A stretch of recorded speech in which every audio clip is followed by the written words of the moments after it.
দ্বিতীয় মেয়াদে ক্ষমতায় এসেই বিশ্ব রাজনীতি অস্থির করে তুলেছেন মার্কিন প্রেসিডেন্ট ডোনাল্ড ট্রাম্প।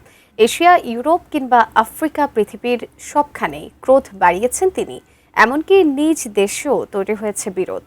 এর মধ্যে সবসময় সমর্থন দেওয়া খ্রিস্টান ধর্মীয় নেতারাও এখন তার বিরুদ্ধে প্রকাশ্যে ক্ষোভ জানাচ্ছেন।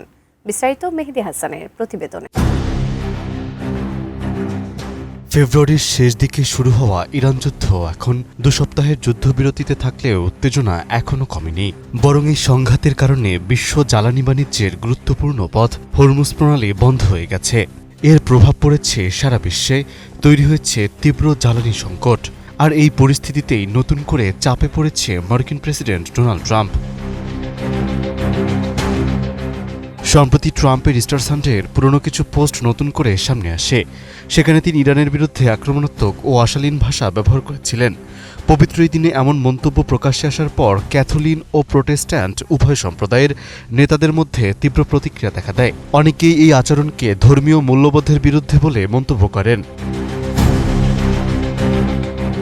এরপর প্রতিক্রিয়া আরও বাড়ে যখন টেক্সাসের সাবেক বিশপ জোসেফ স্টিকল্যান্ড ট্রাম্পের এই বক্তব্যকে অসাবধানী ও বিভ্রান্তিকর বলে সমালোচনা করেন। একই সময় ভ্যাটিকানের পক্ষ থেকেও প্রতিক্রিয়া জানানো হয়, যেখানে পোপলিও এই অবস্থানকে সম্পূর্ণ অগ্রহণযোগ্য বলে উল্লেখ করেন এবং ধর্মীয় বার্তার অপব্যবহারের অভিযোগ তোলেন। অন্যদিকে ট্রাম্পকে দীর্ঘদিন সমর্থন দিয়ে আসা ক্যাথলিক ফর ক্যাথলিক সহ বিভিন্ন খ্রিস্টান সংগঠনও এবার তার বক্তব্যে অস্বস্তি প্রকাশ করছে। তাদের মতে এমন হুমকিমূলক কথা মানুষের মধ্যে ভয় তৈরি করছে এবং শান্তির পরিবেশ নষ্ট করছে। ফলে ধীরে ধীরে ট্রাম্পের প্রতি সমর্থন কমে যাওয়ার ইঙ্গিতও স্পষ্ট হচ্ছে।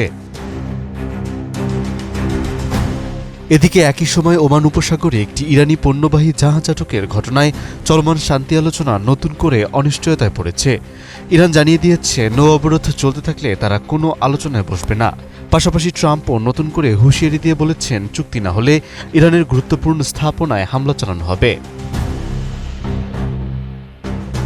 সব মিলিয়ে যুদ্ধ পরিস্থিতি, জ্বালানি সংকট এবং বিতর্কিত বক্তব্য, এই 3 কারণে এখন নিজ সমর্থকদের ভেতর থেকেই চাপের মুখে পড়েছেন ট্রাম্প।